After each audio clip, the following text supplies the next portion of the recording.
We are celebrating. We are celebrating the Feast of St. Clare today. Up here on the wall underneath St. Francis. Clare was the third child of 5, born to a well-to-do family of Assisi.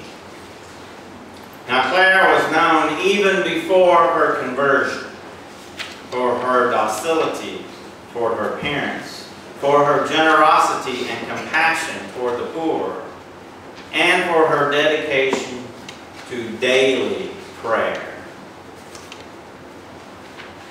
Francis became Clare's confidant and advisor when she was being forced by her family, her father, to marry a man in an arranged marriage that she didn't want to marry.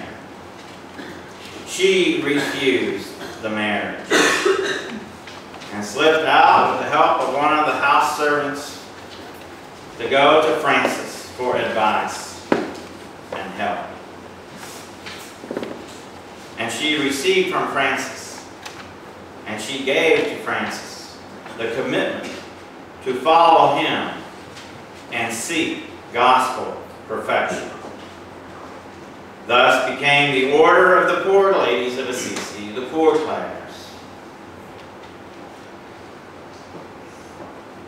They stayed in one of the churches that Francis had rebuilt.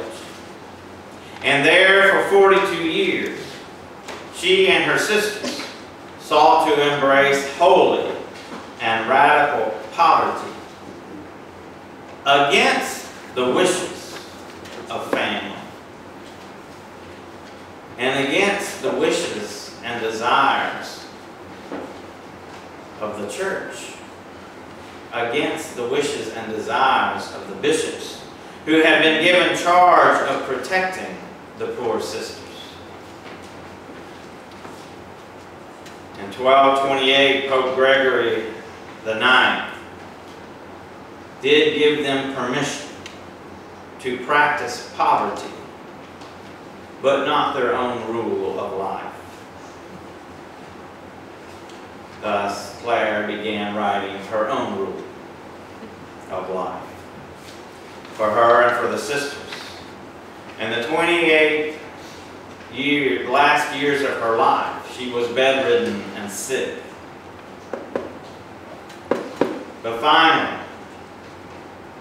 Pope Innocent IV accepted the rule of life for the poor ladies of Assisi. And she died 2 days later. Clare expressed the Franciscan ideal in a pure and illuminating way that challenged all around her, challenges us today to reflect on the value of this way of living, this holy poverty, the poverty of Jesus, and the richness of his life. Now, where Francis' way of poverty and Clare's way of poverty diverged was that Francis was determined to enter into the world as a pilgrim and stranger in his poverty, and to go in many places and under many circumstances with his poverty. Clare's way was to embrace poverty in order to struggle and preserve unity of mutual love, as one of her biographers put it. The life of the poor ladies was a preoccupation with the interior life, the spiritual life of each sister, and the resultant formation of community brought about by the love of the sisters. So somewhere between the call of the world and its riches that we hear every day, the riches that it offers us, and the lives of Francis and Claire, who embraced holy poverty, who put Christ first in their lives. Somewhere between those two, we find ourselves.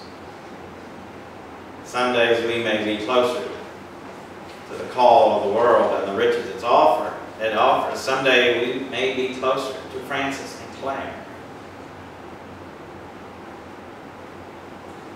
But today, from the assigned passage of Luke, we hear Jesus remind us of the temporary staying power of temporal possessions. Possessions that can be stolen, possessions that can be destroyed by time. Now, some of you, in this, as we approach and do this discernment of whether we're going to build a building or not, some of you, more than one, less than 20, have reminded me that Jesus said nothing about building a church. That is probably true. I will say that Jesus was Jewish, and that he did teach and practice in a synagogue, but to my knowledge, he never advocated tearing down the synagogue. The church, I think for the ecclesia, is the community of Christ, who did come together to worship.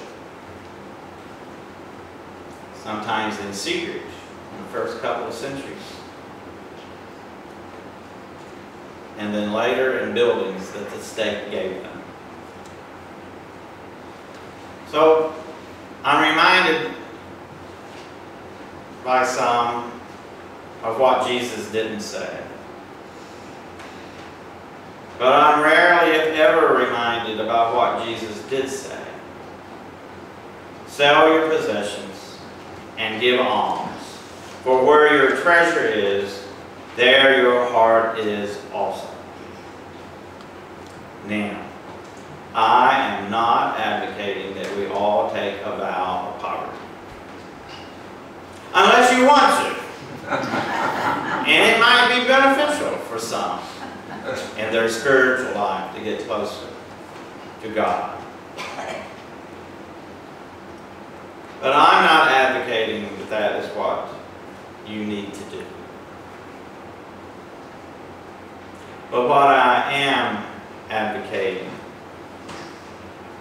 is that we hold up Claire and her sisters as purposeful and edifying expressions of the Spirit of the living God, who works in the hearts of all women and men, who works in their hearts in hidden and mysterious ways. Be alert and let our lamps shine, so that we may open the door to him who knocks. Amen.